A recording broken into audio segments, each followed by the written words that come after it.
Good morning student. Last class में हमने विभाजिता के नियमों के बारे में अध्ययन किया था। आज हम उससे आगे अध्ययन करेंगे, तो चलिए शुरू करते हैं। आज का हमारा पहला टॉपिक है वह है गुणनखंड, जिसे फैक्टर्स भी कहते हैं। गुणनखंड से तात्पर्य किसी भी संख्या का गुणनखंड उसका पूरा पूरा विभाजक होता है। वापस समझिए, किसी भी संख्या का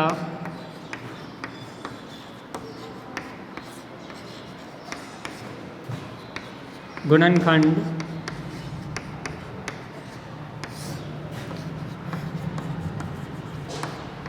उसका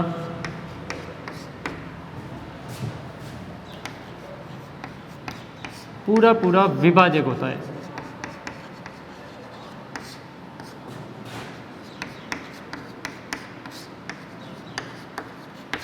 कहने का तात्पर्य, यदि किसी संख्या में किसी का पूरा पूरा भाग चला जाता है तो वह संख्या उसका गुणनखंड कहलाएगी। उदाहरण के लिए संख्या लेते हैं 12। क्या 12 2 से डिवाइड हो सकता है? तो हम देखते हैं 12 2 से डिवाइड हो रहा है, क्योंकि शेषफल 0 आ रहा है। तो यह जो 2 है वह 12 का क्या कहलाएगा? गुणनखंड। क्या 12 3 से विभाजित हो सकता है? भाग करके देखते हैं तो 12 3 से भी डिवाइड हो रहा है, तो यह जो 3 है वह भी 12 का गुणनखंड कहलाएगा। इसके लिए हमें विभाजिता के नियम याद होने चाहिए, जो हमने लास्ट क्लास में सीखे थे। अब इसे करना कैसे देखते हैं।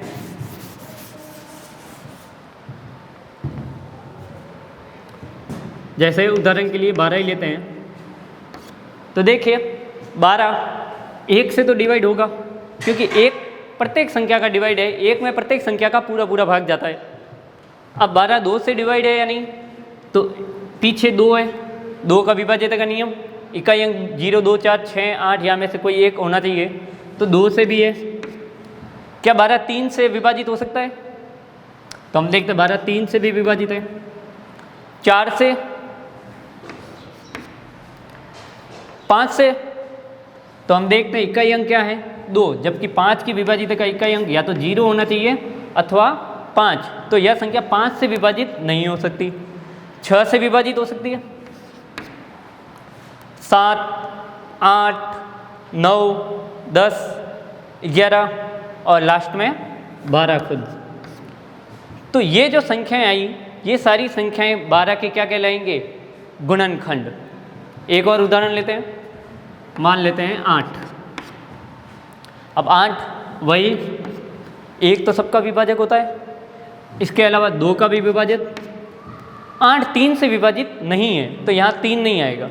8 4 से विभाजित है और 8 से भी विभाजित होगा। अब इन दो संख्याओं के गुणनखंड से देख के हम गुणनखंड की 2-3 विशेषताओं को देखते हैं।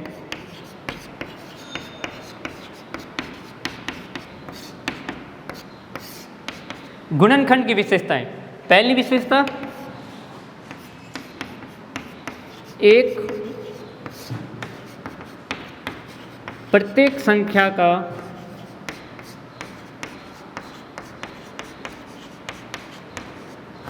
गुणनखंड होती है। एक प्रत्येक संख्या का गुणनखंड होता है। यहाँ भी देखिए 1 आ रहा है, 1 आ रहा है। हम कोई भी संख्या ले लें, चाहे 80 भी ले ले, 1 तो आएगा ही, क्योंकि 1 के अंदर सारी संख्याओं का भाग जाता है। दूसरी विशेषता, प्रत्येक संख्या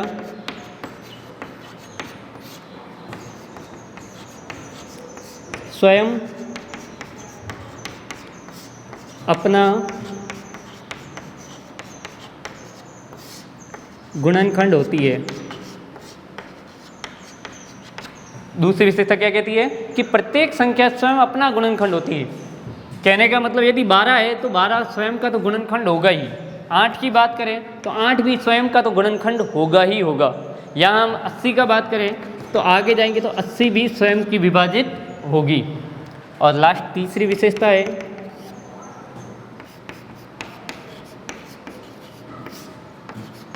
प्रत्येक संख्या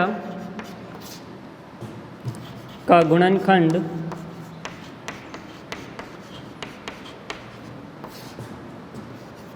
उस संख्या के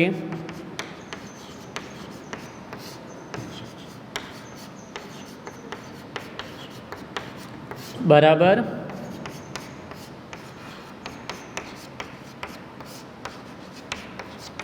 या छोटा होता है। लास्ट तीसरी विशेषता कहती है कि प्रत्येक संख्या का गुणनखंड उस संख्या के बराबर या फिर छोटा होता है। जैसे यहाँ हम 12 की बात करें तो 12 के गुणनखंड जो भी आए हैं सभी संख्याएं या तो 12 खुद है या उससे सारी छोटी संख्याएं, एक भी संख्या 12 से बड़ी नहीं है।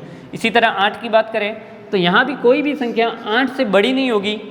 80 की भी बात लेंगे तो यहाँ भी 80 से बड़ी कोई संख्या नहीं होगी। अब ये तो थी छोटी छोटी संख्या जिनको हमने आसानी से कर लिया। यदि बड़ी संख्या आ जाए, जैसे मान लेते 72, इसके यदि हमें गुणनखंड करने हैं तो हम 1, 2, 3 ऐसे करेंगे तो हमें समय अधिक लगेगा। तो इसके लिए हम दूसरी विधि से करेंगे। जल्दी से क्या करना, 1 सबसे आगे लिखेंगे और थोड़ी दूर जगह पे हम लिख लेंगे जो संख्या में दे रखी है। 72 दे रखा है तो आगे 1 पीछे 72, वही का वही तरीका, आगे 1 पीछे 80, क्योंकि प्रत्येक संख्या का एक गुणनखंड होता है और स्वयं अपना भी गुणनखंड होती है। तो आगे 1 पीछे 72। अब देखिए क्या 72 2 से विभाजित है, तो यह संख्या सम है तो 2 से विभाजित हो जाएगा। तो 2 यहाँ लिखेंगे और 72 में हम 2 का डिवाइड कर लेंगे।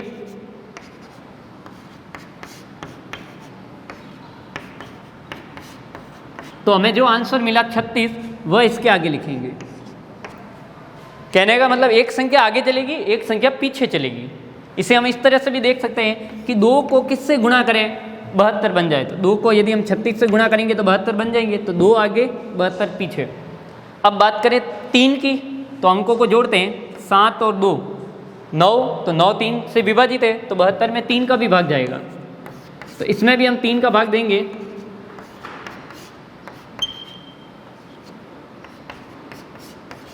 तो हमें आंसर मिला 24। तो 3 आगे और 24 पीछे लिखेंगे।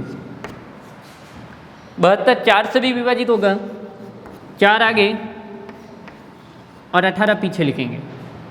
इसी तरह 72 5 से विभाजित नहीं होगा, 6 से विभाजित हो जाएगा। तो 6 आगे लिखेंगे और 12 पीछे। फिर देखते हैं 72 8 से विभाजित हो जाएगा और पीछे जो बच जाएगा 9 बार।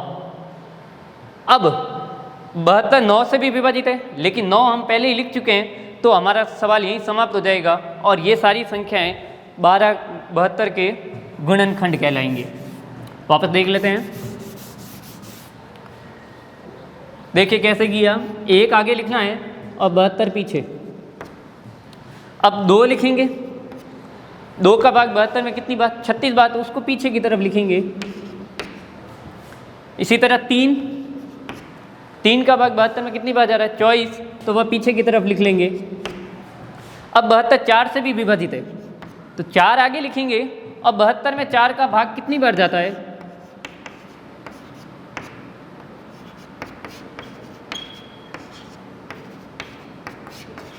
तो उत्तर आया 18, वह हम पीछे की तरफ लिखेंगे। एक संख्या आगे एक संख्या पीछे, इससे हमारा सवाल आसानी से और जल्दी से बन जाएगा। अब देखते हैं 72 5 से विभाजित है, तो 5 से विभाजित नहीं है क्योंकि इकाई अंक 0 या 5 होना चाहिए, जबकि यहाँ इकाई अंक 2 है। इसके बाद 5 के बाद 6 से विभाजित है, 6 से ये 12 बार विभाजित है। इसके बाद हम देखेंगे 7 का विभाजन नहीं है, 8 का और ये 9 बार। तो ये सब कहलाएंगे इसके गुणनखंड। आगे हम अगला इससे आगे सीखते हैं।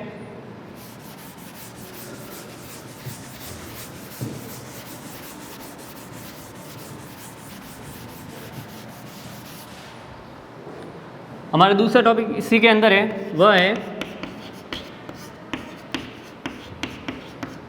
सार्वगुणनखंड, जिसे हम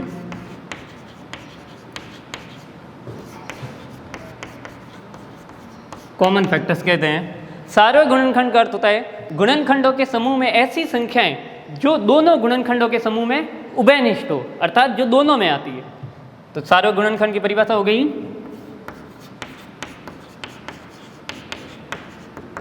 गुणनखंडों के समूह में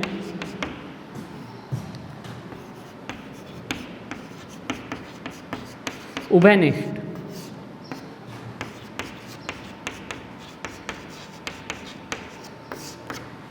गुणनखंडों के समूह में उभयनिष्ठ गुणनखंड, यानी ऐसा गुणनखंड जो दोनों के अंदर आएगा वह कहलाएगा सार्वक गुणनखंड। इसी उदाहरण को लें 12 और 18 को, तो 12 व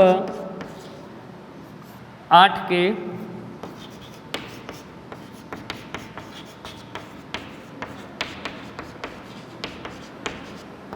सार्वक गुणनखंड। 12 के गुणनखंड हमने देखे, 8 के गुणनखंड हमने देखे। अब देखिए ऐसी संख्याएं जो दोनों में आपको उभयनिष्ठ दिख रही है, अर्थात जो दोनों में दिखाई दे रही है। तो हम देखते हैं 1 दोनों में है, 2 भी दोनों में है और 4 भी दोनों में है। तो 12 और 8 के सार्वक गुणनखंड हो जाएंगे 1, 2 और 4। वापस समझ लीजिए, गुणनखंडों के समूह में ऐसे गुणनखंड जो उभयनिष्ठ हो सार्वक गुणनखंड कहलाता है। तो 12 के गुणनखंड किए, 8 के गुणनखंड किए और देखा कि ऐसी कौन सी संख्याएं हैं जो दोनों में दिखाई दे रही है, वही उसके सार्वक गुणनखंड कहलाएंगे। आगे बढ़ते हैं दूसरे टॉपिक की तरफ।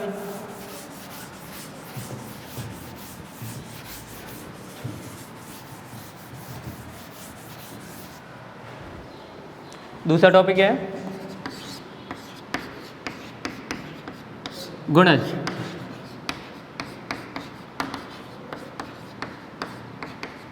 गुणज का अर्थ है मल्टीपल, नाम से ही पता चल रहा है मल्टीपल, यानी कि उसका गुणा।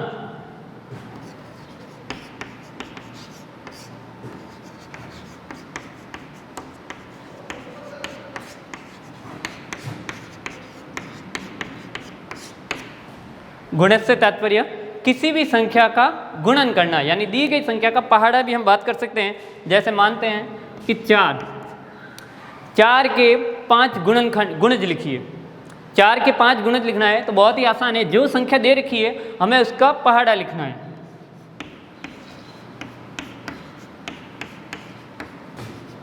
इस तरह हम आगे बढ़ते जाएंगे। 5 बोलेगा तो 5 तक, 10 बोलेगा 10, 7 बोलेगा 7, जितनी संख्याएं बोलेगी उसका हम उतनी बार पहाड़ा लिख लेंगे। एक और संख्या लें, मान लेते हैं 6। 6 का हमें प्रथम 5 गुणित लिखना है, तो 6 का पहाड़ा हमें लिखना है 5 बार।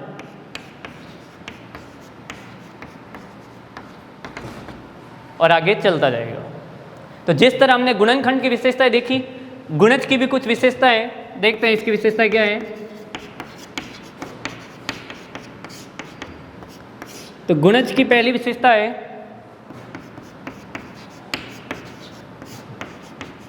प्रत्येक संख्या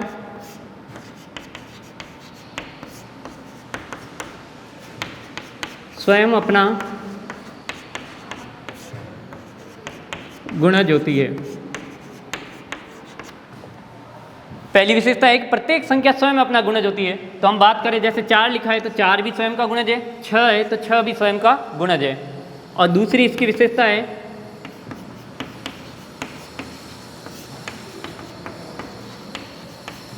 प्रत्येक संख्या का गुणज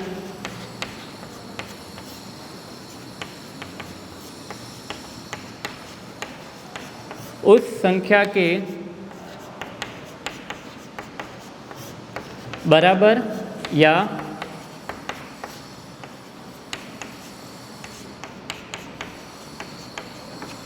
दूसरी इसकी विशेषता है कि प्रत्येक संख्या का गुणज उस संख्या के बराबर या बड़ा होता है। जैसे यहाँ हम 4 की बात करें तो 4 के गुणज को देखें तो हम देखते हैं कि सारे गुणज या तो उस संख्या के बराबर हैं या फिर उससे बड़े हैं। आगे बढ़ते हैं, इसका अगला टॉपिक सार्वक गुणज।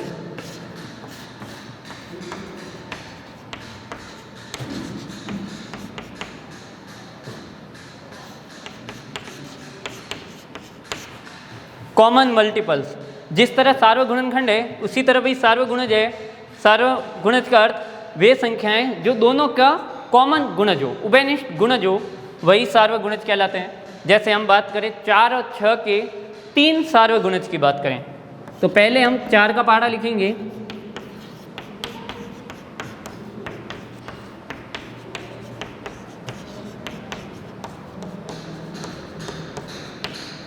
इसी तरह अब हम 6 का पहाड़ा भी लिख लेंगे।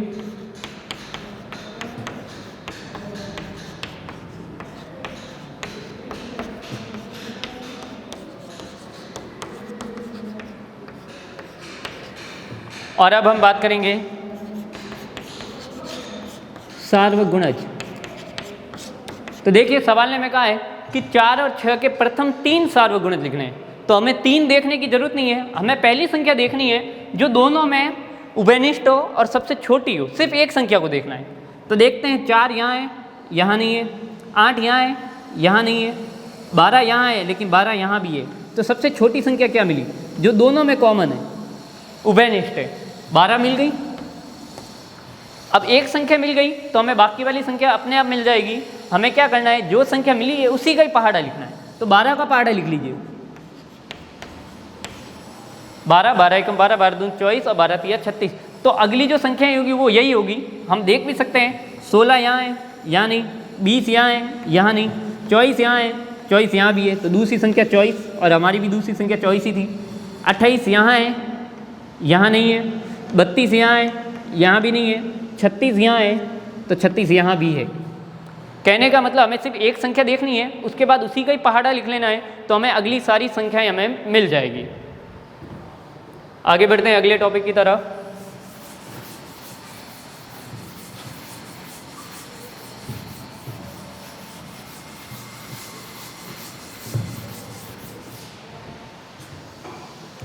हमारा तीसरा टॉपिक है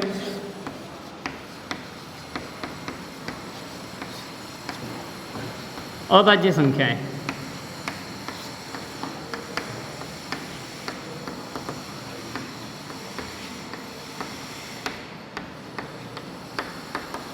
प्राइम नंबर्स, अभाज्य संख्या। अभाज्य संख्या किसे कहते हैं? तो वे संख्याएं जिनके गुणनखंड सिर्फ एक और स्वयं वह संख्या होती है, अभाज्य संख्याएं कहलाती है।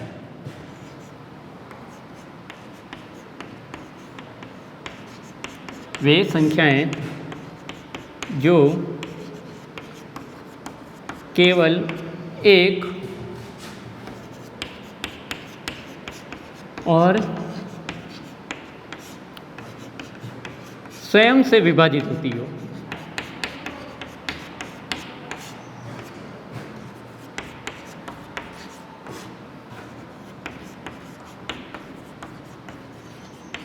अभाज्य संख्याएं कहलाती है।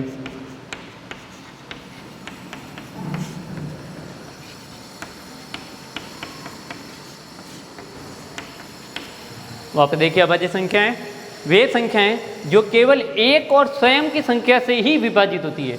जैसे सबसे पहले हम संख्या लेते हैं 1, तो 1 सिर्फ 1 से विभाजित होती है और किसी भी संख्या से विभाजित नहीं होती, तो यह अभाज्य संख्या नहीं है। क्योंकि अभाज्य संख्या की विशेषता है जो केवल एक और स्वयं की संख्या से ही विभाजित हो, यानी कि केवल 2 संख्याएं होनी चाहिए। 2 की बात करें तो 1 तो सबका विभाजक होता है, अभी हमने पढ़ा है, तो 1 से विभाजित होगी और 2 से विभाजित होगी, इसके अलावा और किसी से विभाजित नहीं होगी, तो ये अभाज्य संख्याएं कहलाएगी।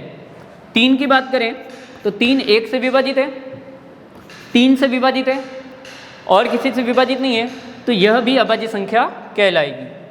4 की बात करें तो 4 1 से विभाजित है, 2 से भी विभाजित है और 4 से भी विभाजित है। अब देखिए परिभाषा में लिखा है जो केवल एक और स्वयं की संख्या से विभाजित होती है, तो यहाँ एक और स्वयं के अलावा और कोई भी संख्या आ गई तो हम कहेंगे 4 अभाज्य संख्या नहीं है। 5 की बात करें तो 5 सिर्फ 1 और 5 से विभाजित होता है, तो यह भी अभाज्य संख्या कहलाएगी। 6 की बात करें तो 6 1 से विभाजित है, 2 से भी है, 3 से और 6 से स्वयं से है, तो यह संख्या अभाज्य संख्या नहीं है। क्योंकि एक और स्वयं के अलावा भी और कोई संख्या आ गई तो 6 अभाज्य संख्या नहीं है। तो अभाज्य संख्या कौन कौन सी है तो देखते हैं। अभाज्य संख्याएं हैं 2, 3, 5, 7, 11, 13, 17, 19, इस तरह से ये आगे चलती जाएगी। ये सारी अभाज्य संख्याएं होगी जो केवल एक से विभाजित होती है और स्वयं की संख्या से विभाजित होती है, अभाज्य संख्याएं कहलाती हैं। अगला टॉपिक भाज्य संख्याएं, जिसे हम कंपोजिट नंबर भी कहते हैं। इसकी परिभाषा की तरफ ध्यान दें तो देखिए, अभाज्य संख्या की विशेषता थी वे संख्याएं जो केवल एक और स्वयं से विभाजित होती है। तो भाज्य संख्या की विशेषता परिभाषा हो जाएगी वे संख्याएं जो एक और स्वयं के अतिरिक्त अन्य किसी संख्या से भी विभाजित होती है।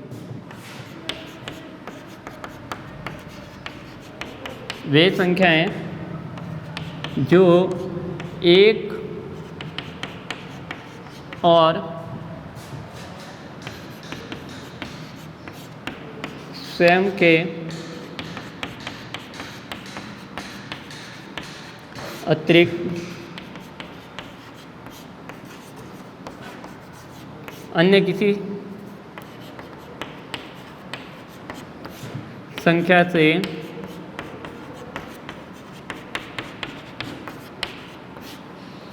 विभाजित होती है। यानी जिस संख्याओं में एक के अलावा स्वयं के अलावा भी और किसी का भी विभाजन जाता है। तो बात करते हैं एक की, एक में एक का ही भाग जा रहा है और किसी का नहीं, तो यह भाज्य संख्या नहीं है। 2 और 3 अभाज्य संख्या है, तो 3 के बाद आता है 4, तो 4, 1, 2 और 4 इनसे विभाजित है। तो अब हम देखते हैं एक और स्वयं के अलावा अन्य किसी संख्या से भी विभाजित हो रही है, तो ये संख्या भाज्य संख्या कहलाएगी। 6 की बात करें, क्योंकि 5 तो अभाज्य संख्या है, 6 की बात करें तो 1, 2, 3 और 6 एक और स्वयं के अलावा अन्य किसी से भी विभाजन है, तो यह संख्या भाज्य संख्या कहलाएगी। तो भाज्य संख्या कौन कौन सी होती है, तो हम देखते हैं। भाज्य संख्या जैसे 4, 6, 8, 9, 10, 12, 14, इस तरह से ये सारी संख्याएं भाज्य संख्याएं कहलाएगी। और अगला टॉपिक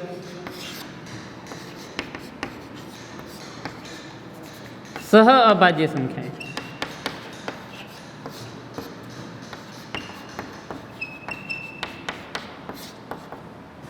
जिसे हम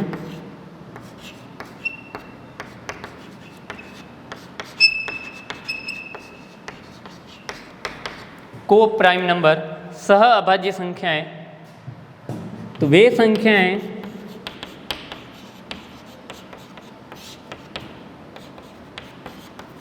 जिनके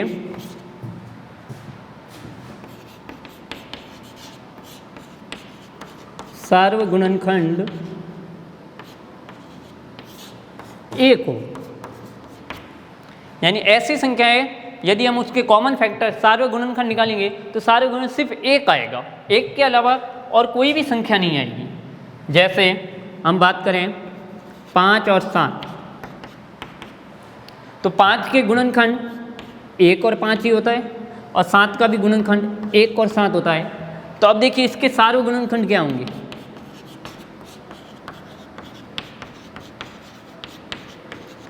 तो इसका सार्वगुणनखंड सिर्फ 1 है, तो ये सअभाज्य संख्या कहलाएगी। सअभाज्य संख्या जरूरी नहीं है अभाज्य संख्या ही हो, दोनों भाज्य संख्याएं भी हो सकती है, एक अभाज्य और एक भाज्य भी हो सकती है। जैसे अभी हमने जो उदाहरण लिया दोनों अभाज्य संख्याओं का लिया, अब हम दोनों भाज्य संख्याओं का लेते हैं। जैसे 6 और हम बात करते हैं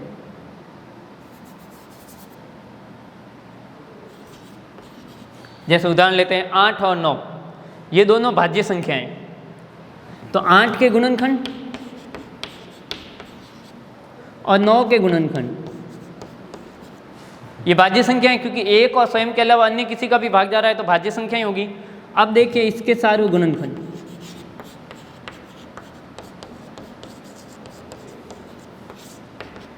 तो देखिए दोनों में एक ही कॉमन आ रहा है, तो ये भी सअभाज्य संख्याएं कहलाएगी।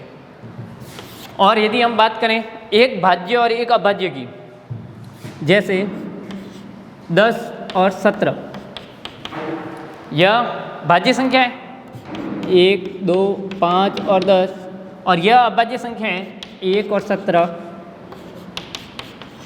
और इसके सारे गुणनखंड की बात करें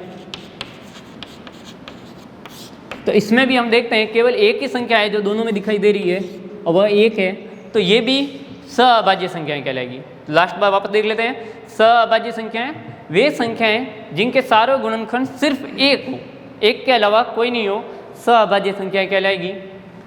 अब इसके बारे में 2-3 विशेषता देख लेते हैं।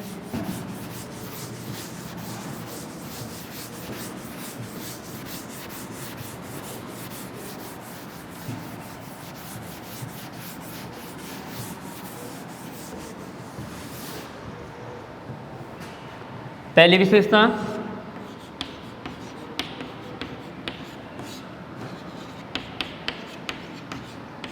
सबसे छोटी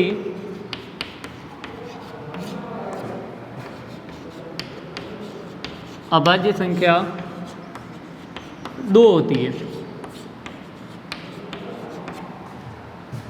दूसरी विशेषता, 2 के अतिरिक्त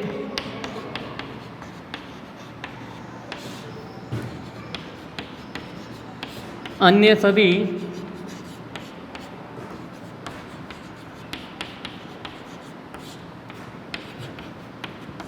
अभाज्य संख्याएं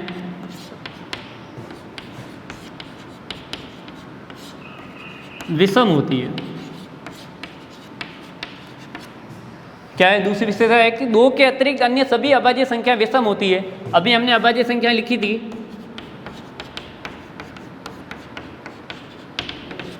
तो इसमें देखिए सिर्फ 1-2 संख्या है जो सम है, इसके अलावा जो भी संख्याएं आएगी सारी की सारी विषम होगी, क्योंकि यदि कोई सम संख्या आ गई तो वह संख्या 2 से तो विभाजित होगी, इसीलिए 2 के अतिरिक्त अन्य सभी संख्याएं विषम होती है। तीसरी विशेषता, सबसे छोटी भाज्य संख्या 4 होती है। जिस तरह अभाज्य संख्या सबसे छोटी 2 है, उसी तरह सबसे छोटी भाज्य संख्या 4 होती है। और लास्ट 1 न तो भाज्य संख्या है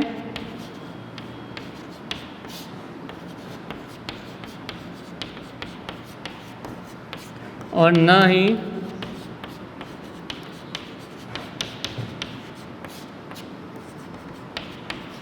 अभाज्य संख्या, यानी 1 न तो भाज्य संख्या है और न ही अभाज्य संख्या। धन्यवाद।